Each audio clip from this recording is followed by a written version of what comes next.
Hey guys, it's Krista from Hilltop in the Valley, and today I'm so excited to bring you a recipe for sourdough einkorn flour croissants.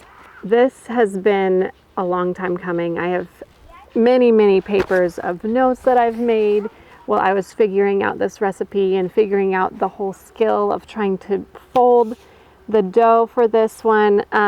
Today is the day before I go to get surgery done. And so tomorrow I'm having a surgery to remove a cyst. As far as we know, it is benign, so they will check it again, of course, but it will just be a one-day thing. Hopefully I will be in and then out. I will be down for probably a day or two and just resting and having some pain. After that, I should be good to go. But even so, I have been preparing things like bone broth, things like bread, having some meat ready for meals, so that when I do come home, I am not going to be overwhelmed and feel like I am too tired and too in pain to do things, but I will have things ready for the family and for myself. I want to make these einkorn flour sourdough croissants one more time before leaving, so that when I come home, they will be here and ready. It has just become one of my all-time favorite comfort foods, these croissants, and they are so yummy. The kids look forward to them, and I gotta say, like, I love croissants and I love the fluffiness, but it is so much more special when you make them yourself, and it's one of those things that is hard work. It does take time. You have to wait, like, I would say 12-15 hours until from the start of making them until they're finished. But when you get to have them when they're done, they are so good. And so I have just been enjoying trying to figure this recipe out, and I gotta say my kids have really enjoyed having me figure this recipe out too. So as with most every recipe I put on here, you can find it at hilltopinthevalley.com. You can find the printable recipe, as well as probably more tips. Always look there to see if recipes have been updated, because sometimes I do a recipe and then as it morphs and that my understanding of it kind of matures more and more, I will change, I will tweak things to make it better. And so always go back and check on the recipe. These videos I cannot change, so what I put here is here to stay. I'd have to make it a complete new video, but I can edit the blog, and so I do try and update that and keep things updated for you guys. So this recipe, I start around dinner time. I usually start this in between 5 or 7 p.m. if I'm going to do it, and as with pretty much any sourdough recipe, you are going to want to have your sourdough nice and mature and bubbly and ready to go at that point. So in the morning on the day of, take out your sourdough and go ahead and feed it, get it nice and bubbly and ready for the evening. At evening time, you're going to mix up your dough ingredients, which are very basic bread type of ingredients. This does have a little bit of sugar in it, but nothing too unusual. The thing that is a little bit more unusual is that we're going to put a ton of butter into this, and we are going to roll our butter. So when you get your dry ingredients, or I should say, when you get your dough ingredients out to mix together, you're also going to take out cold butter. And we're going to, I like to use the whole blocks. Usually they come in like this long cube. I like to get it where they are that fat block. So it's, and the reason that I do that is because the shape, you will see the shape is so much better for rolling out for this recipe. You can, if you don't have a way of getting those, you can use just the normal half a cup size, that it's just like this long stick. You can use those, but I do like the 16 ounce a lot better for this recipe, and you will see why. We're going to cut it down to 12 ounces of butter, which will be not quite a square. It'll still be a little bit more like a rectangle. It's not exactly a square, but we're going to put this in between parchment paper, and we're going to roll it out in the parchment paper to a 6-inch by 8-inch length. And that will be the rectangle. It'll be pretty thin. How thin would that be? I would say maybe 1/4 of an inch. It gets to be pretty flat in that size. But if you fold over the parchment and you fold over the ends so that everything is contained in the parchment paper, you can go ahead and measure out that size 6 by 8 inch and just roll it flat. I like to start this by just pounding it with my rolling pin. And the reason that we take out the butter when we start doing our other dough is so that it can just start to soften up. Once we roll the butter out to that size, we're going to go ahead and in the parchment paper, put it back into the fridge because we want this nice and cold. Now, a few tips before we really get going on this. I want you to know some of the things that I have learned while doing this recipe and figuring it out. One is that you've got 2 parts to this, and you have the dough and you have the butter portion. Now, the goal is to not have those 2 combine. You want to always keep 2 different parts to this. You want to have layers. If you've seen my buttermilk biscuit recipe with the einkorn flour, this is the same idea as that. We're going to do a lot of folding, but the way that we will do this is to roll it out with a rolling pin and then fold it. But the same idea, we're going to have layers in it. Only when we do layers here, we want to keep them in their own unit. We want the butter to stay with the butter. We want the dough to stay with the dough, and that will really help to get the flaking that we want with this. If you have not seen my buttermilk biscuit recipe, you should go look at that because it is super simple, way more simple than this recipe. It's something that you could just throw together on an evening. You can double the recipe and then save the other half for another night, and then you would have that ready for another night. It is so simple and so tasty. The family just loves it, and we use that a lot, especially in winter. So anyways, the second tip that I would say for making these croissants is that you want to keep them the same temperature. So like when you're rolling out the butter, it is going to start getting warm, especially it's summertime here. When I'm making these, it's definitely warmer in my kitchen than usual. And so the butter is going to soften up as it is warming up. That's why we're going to put it back in the fridge. And when we put the butter with the dough and we start rolling things out, we'll bring it out and we'll start rolling them. Their temperature is going to rise again. We want to keep them at the same temperature, and as soon as they are done being rolled out, we want to put them back into the fridge so that they can stay cool. And just like with say like your buttermilk biscuits or your pie dough, you definitely want to put this into the fridge and make sure it is nice and cool before putting it into the oven. That will help out also with this recipe. Another note on this recipe is that do not expect this to be the fluffy, airy type of croissant that you are used to going and buying at the pastry shop. This is einkorn flour and this is sourdough. Now you could always add in some instant yeast into this if you wanted to give it an extra little push to help it rise better. I have not been doing that. I've been using just sourdough and we like them and I'm content with that. So that is your choice. This recipe is made for sourdough and that's what it is. But if you want to add the instant yeast, go for it. That's okay. But this is not going to rise up as much as things at the bakery would do. They're going to be much more dense from a high protein flour. And you're adding in a lot of butter, which is fat, and that is going to limit the rise as well. And so when you are folding, it will help if you fold lightly so that air can get trapped in there. That will always help so that there's air in between that butter and the dough as you are rolling it out.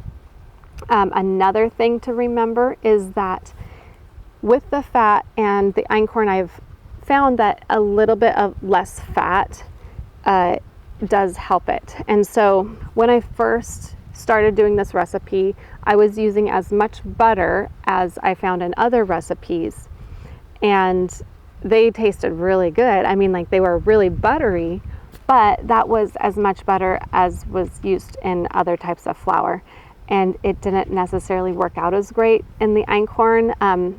It definitely made it a little bit more dense than it should be, and I think it did limit the rise a little bit. So I cut out some of the butter. You're still going to notice when you bake these that there will be a little puddle of butter at the bottom of them. Now, believe me when I say it's less than it looks like. I know this because I reuse butter that comes out like that. I will pour it into a jar and use it later for frying on the stove or something. And I have saved it, and I've realized, okay, that was only like a tablespoon. But just so you know, you will have a little bit of butter come out of these. That's going to happen, especially with a high butter content pastry like this. Okay, let's get back to where we were. We've rolled out our butter, and our butter is now a 6 by 8 inch flat piece of rectangle inside of parchment paper. We put this into the fridge, and we had mixed together our dough for our croissants. We cover that with a tea towel. I like to use damp tea towels a lot of the time, just to keep the moisture in, and then you set that aside. Okay, so you're going to have the dough covered, and you're going to have the butter refrigerated for about a half an hour. I do like to do this either before making dinner or right after making dinner, because I'm already in the kitchen, and so that just tends to be a really good time for it. Okay, after that 30 minutes is up, go ahead and take out your butter that has been refrigerating. It should be nice and hard at this point. I mean, not like rock, but it's going to be much cooler than it was a half an hour ago. You'll take it out. You'll also get your dough out. You're going to flour your surface that you are rolling on, and you're going to go ahead and put your dough down. You will need some kind of a ruler or measuring stick or measuring tape for this. You're going to roll it out to about a 9 by 13 inch rectangle. So this is like a casserole dish, right? Just think you're rolling it out into a casserole dish. After you have rolled out that 9 by 13 inch rectangle with your dough, you're going to put your butter right into the middle of it. So the dough will be stretched out lengthwise. The butter will be stretched out the opposite direction as the dough. And you do this so that you can fold your dough into thirds over the butter. You're going to fold either side of your dough to the middle of the butter, and then you'll press the dough together both in the middle of the butter and on the tops, so that your butter will be completely covered by the dough. Now at this point, you've got what looks just like a flat piece of dough. So we're going to turn it 45 degrees. So once again, you have a horizontal rectangle, and you're going to roll that horizontal rectangle out to about 18 inches by 10 inches. So it'll be a little bigger than the last time. And once you have rolled it to that size, you're going to fold it into thirds, and then you will wrap it in plastic wrap. If parchment works better, that's fine for you. You'll wrap it up, and you're going to put that rectangle into your refrigerator to cool off once again. Now, another note on this recipe is that it will take a lot of extra flour. So if you notice at first your dough is pretty sticky, don't worry, because we are going to be adding a lot of flour because there's multiple folding times in this. So don't get too caught up in how sticky your dough is at first. As long as you're able to flour it a bunch, it'll be fine. So that was our first lamination. Laminating is basically another word for folding, and you're going to see that word a lot if you go to the recipe, and you're going to hear that word a lot more because we're going to lam it at least 2 more times before we set it aside to rise for the night. Okay, so that was our first laminating. We're going to set it aside now for about 45 minutes. You can do longer if you are busy, if you're putting kids down or you have something going on. You could set it aside for a couple hours. You just want to make sure that you do that same laminating process at least 2 more times before you go down to bed for the night. So we'll just say we set it aside for 45 minutes. I put the kids down to bed. I come back and I'm going to take that rectangle out again.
Okay, now that we have done 3 laminations, yes, 3, you could do 4 if you wanted, but you know, it is a lot of time to be stuck around the kitchen for that long and going back and forth. So I usually do about 3. At this point, you do your last lamination, which is your 3rd, and then we're going to roll it out one more time. This time we're going to roll it to 18 by 11 inch, not 18 by 10, but 18 by 11. And I like to do this on parchment paper that has been floured, just to make sure that it is not going to be sticky. And I will usually do this on our cutting board as well. Once you have that rolled out, you want to make sure that you have a greased plastic wrap to put over the top, and make sure that it is tucked in, because you want to keep the moisture in there as well. You don't want it drying out overnight.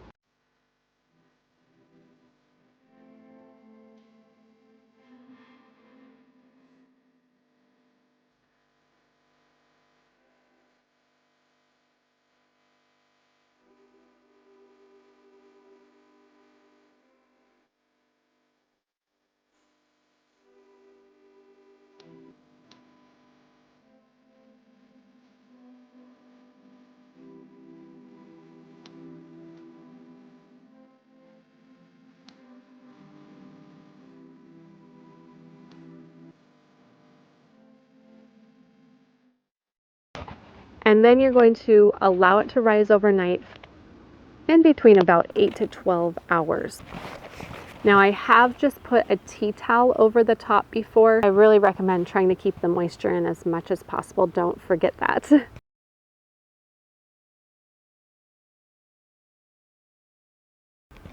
Okay, good morning. It has been about 9 hours and I am going to roll out these croissants. In order to cut out the croissants, you're going to want to measure and mark every 3.5 inches of the long side of your rectangle. So that's the side that is 18 inches. Every 3.5 inches, you can either mark it with, I like to use just one of your dough cutters or dough scrapers.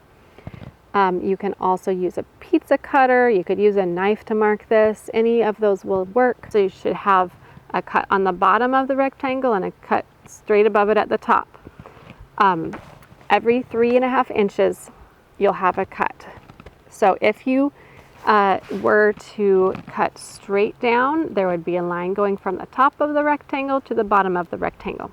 And it will total 4 cuts, which will make 5 pieces inside of that rectangle. Once you do that, you're going to cut a diagonal line. So from one corner down to the bottom where the first 3.5 inch cut was made, you're going to cut a diagonal line with your pizza cutter or your dough scraper, whatever you have that is good at cutting that dough. You can cut just that diagonal line. And that is going to make you a bunch of triangles. And this is when it starts really coming to life and you're like, oh, I'm making croissants. I can't believe I'm doing this. So cool. I remember the first time I did this, and I was getting so excited and like so anxious that I was going to do something wrong, because it started actually looking like croissants, and it's like, I can't go back now. I can't go back now. But it is really exciting to actually make your own, I've got to say. So once you have all of your croissants cut, it's going to make 10 pieces or 10 triangles. You'll be able to take your first triangle out, so the end piece, and then starting on the wide end, you're going to stretch that end a little bit before starting to roll gently. And you want to have it stuck firmly enough together that it's stuck. Like, you don't want to be so gentle that you're like, oh, I don't want it to touch each other. You want to have it be firmly, gentle but firm, all the way to the end. And then that end corner, go ahead and just kind of press that in so it makes sure to stay on the dough. And then you can transfer that to a parchment lined baking sheet, and you'll continue with your next croissant. Now, we have had a lot of fun with these croissants by using semi-sweet chocolate or dark chocolate in them. And the way that you do this is you just put the chocolate at the wide end that you're starting your roll at. So I like to put about, I don't know, 5 or 6 chocolate chips. I've also done chunks of chocolate bars. I think there are special chocolate bar things that you can get for croissants that like the bakeries will use. I haven't gone to the trouble to get that because this is good enough for us at this point. But you'll just roll it up the same way. You'll spread the wide end apart, and then you'll start rolling, and if those chocolates try to come out, just push them right back in. Okay, at this point we're going to put these into the refrigerator for another hour. We'll go ahead and make sure they are covered again, right? You want to keep that moisture in place, so cover them up really well. Put them in the refrigerator, and you're going to leave them in there for at least 45 minutes, in between about 45 minutes or an hour. After about a half an hour, you can go ahead and turn your oven on. So these 10 croissants will be divided into 2 pans. You'll want 5 croissants on each pan. Go ahead and put 1 pan in the oven at a time, and you will bake this for about between 15 and 18 minutes. Go ahead and check it after 15 minutes. You want the crust to have a little bit of a brown edge, and that is a good sign to know that they are finished once they start to look brown. So after 15 to 18 minutes, the crusts are a little bit browned, they look like they are done, and you are ready to take them out. Go ahead and take them out and then let them sit, I'm so sorry, for another 30 minutes or so. We have a hard time with this. In fact, a lot of the time they do not sit for 30 minutes before we get into them. But it really is important if you want that center to completely cool. You want the flakes to stay in place, because that is what's so fun about a croissant, is the flakiness and having those layers inside of it. So make sure that you try as hard as you can to wait that 30 minutes before getting into them, okay? And if you try this recipe, I want to know how it goes. Definitely keep your eye out on the blog for more updates to this recipe. This has been a fun one to figure out, and I feel like I'm still figuring it out. But I hope this gives you a good start, and I hope that these also give you some good tips for just gaining skills for making this pastry and kind of making it become your own. You could always add in other ingredients besides the chocolate, and I would love to hear if you do that, what you do. This is basically like a puff pastry. So if you decide to do some of those other ideas, such as using like, oh man, ham and cheese, maybe making jelly, a cream cheese layer in it would be so yummy. You don't have to do just the rolled up croissant. You could use this as a puff pastry. You could even use it for savory dishes. So let me know if this inspired you to really look more into making this croissant recipe out of your einkorn flour, or if you used it for puff pastry, that would be great to hear about too. I hope this recipe really inspires you and just encourages you to try new things as well. I will talk to you again soon. Bye-bye.